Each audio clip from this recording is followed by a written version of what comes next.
يما قلب الخلقنا ضحكة مالتها دمار من شفتها قلب صار محبس بإيد الحلوة يما حفر البنات غير نظام الحياة بيها حنية الحضن علمتني شلون كشخة حلوة وذوق ما مطروق هاي الخلقة هيبة وش محلى الله انطاك كل الرقة ويا الجمال شي ما صار خلقنا ترفع حلو طيبة من لقيتك عقلي طار صرت غاص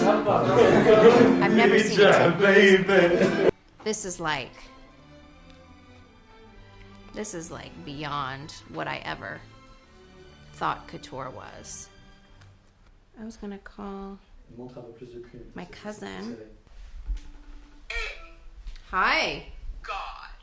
Okay, let me go into the other room.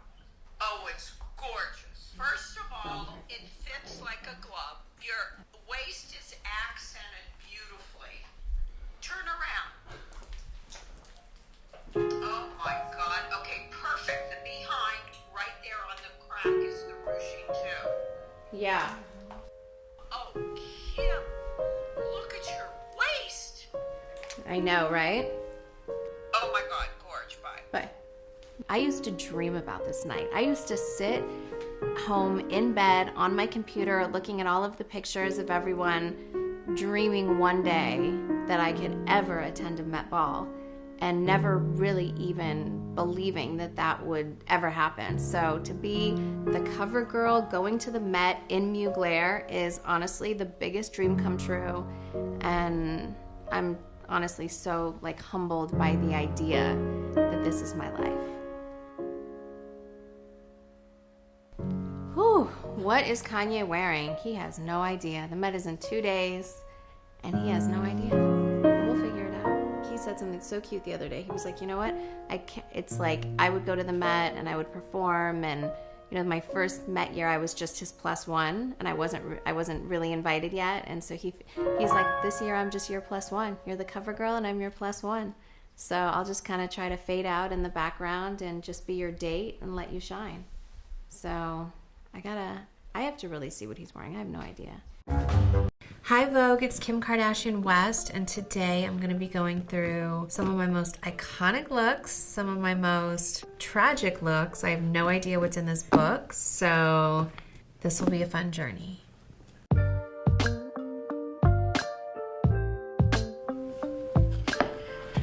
Oh my God, this look. This is literally one of my favorite, most iconic looks. First of all, this is what Paris and I were gonna be for Halloween this year, but we ran out of time. I think we need to do this next year. How fun would that be?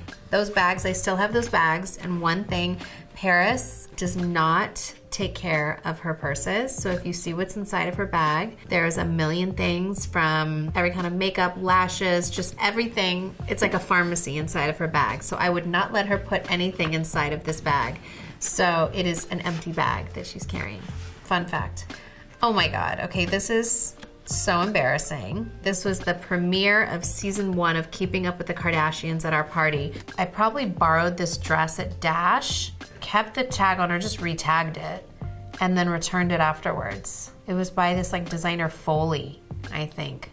I used to work the cash register, so I would always remember, but I know my shoes were Jimmy Choo. My earrings and bracelet, I thought I had made it. I don't know why I did the lip and the eye and the hair and the dress and the jewels and the French tip nails. Obviously, it's like cringeworthy, but like I still respect it and like laugh and think like, oh my God, that was so cute. I was so clueless. This was probably one of my worst looks of life. No, this is not my worst look of life. This is. This was at an Us Weekly party. I was able to afford a Fendi belt and matching Fendi boots. Anytime I could go to an event, I would, because I just wanted my picture taken. That's all that mattered to me. Oh, okay. This was so much fun, and let me tell you, I lived in Juicy's. Like, it was either like a dress and heels or Juicy and Javianas. So that's what I wore every day to walk up and down Robertson Boulevard. I lived behind it. Kitson was in literally the back alley. So I would just go downstairs, go to Kitson, meet my friends. What a life we lived. French tip toenails to match the nails, the hoops, the whole thing is just pretty legendary if you ask me. I love it. And this era will always have such a close place in my heart. Like, I cherish every era. Oh, fun. This was, I think, my 30th birthday. And wow. This was my dark nail era, and I literally did my nails dark to try to like emulate that. It's the same exact color. I was just feeling nostalgic. You know, this is when I would host nightclubs. It was my favorite thing to do. It was like how I made my money, and I would never even drink, so I would just go and show up, and I don't even know why they would hire someone that doesn't even party and drink but to go host parties and drink. But it was really cute. I love the heavy makeup. It's a lot. The super long hair, it's cute. It's like very like Kim K, if that makes sense to you guys. Aw, this is so cute. This is at Kanye's fashion show in Paris. This is when him and I started our love affair.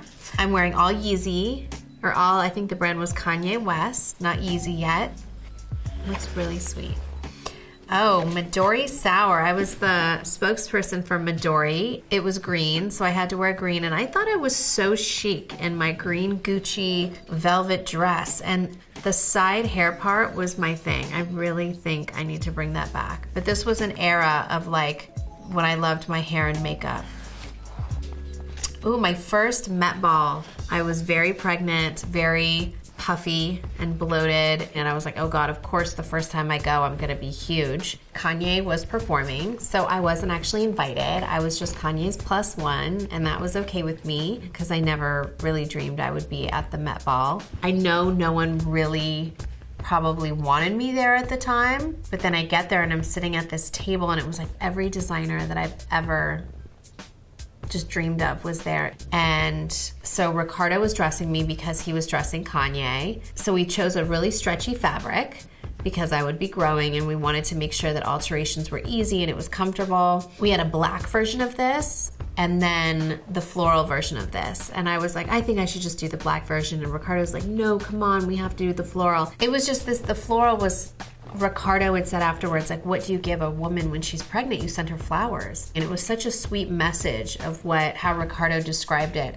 But I was so insecure, and I could never really speak up at that point because I just, you know, was so shy and just wanted to make everyone happy. And he said Anna really wanted the floral. And so I said, okay, floral it is. And on the car ride there, I remember Kanye saying, you look so beautiful. I'm so happy for you. He was so happy.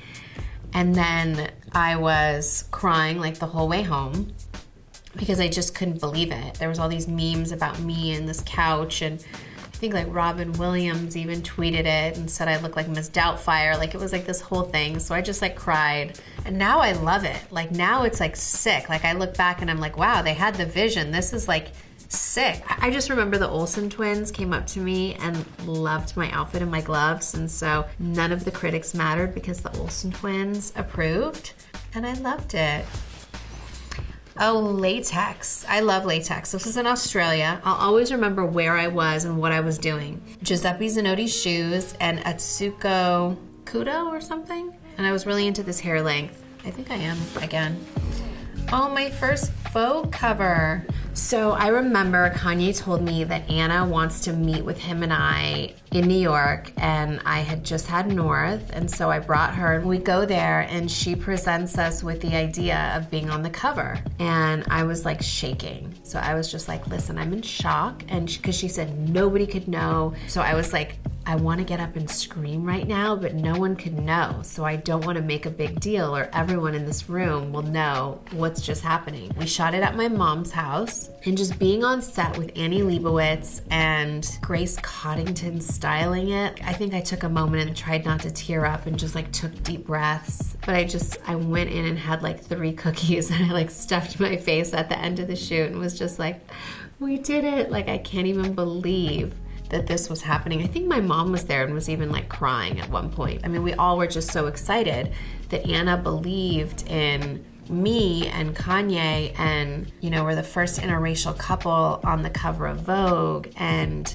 I think people started to take me seriously in fashion. And I remember just sitting in glam thinking like, this is just, I can't believe this is happening. It was such a surreal moment for me. Lanvin Albert Albaz gave me this dress afterwards with the shoes, and I have it in my archive, and it's so special to me. Oh my gosh, okay, this is when I feel like we fashionably made it. Yeah, I did, you know, because I was not that cool before. And so this is in Paris, my bachelorette big dinner party with all my girls wearing Balmain.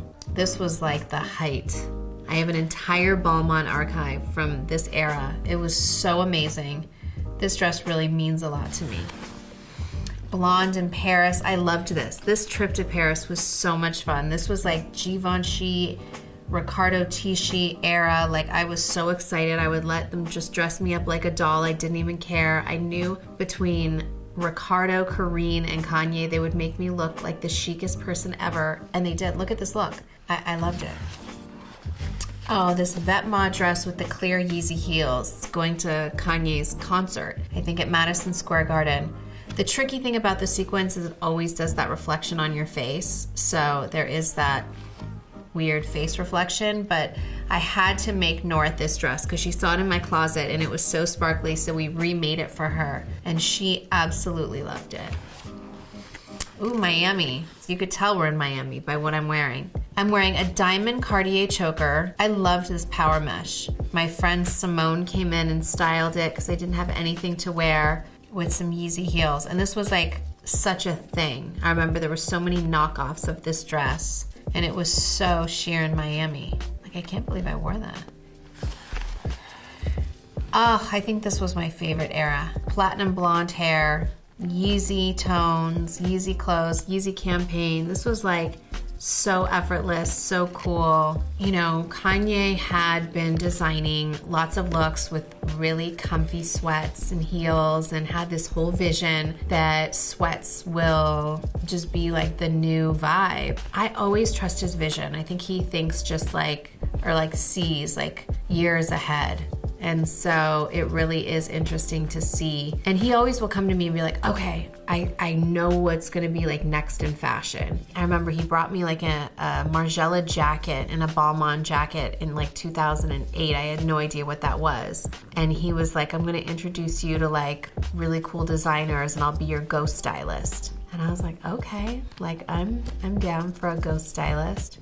And that's how it really started. And so I always say like my best stylist and my best looks always are the ones that he puts together. This campaign was shot in the back of his office. We would just change looks like 30 times and just, we knew the paparazzi was out there. We'd go to the gas station, we'd go to the, you know, supermarket, wherever we could go, knowing that the paparazzi would just follow our every move and they would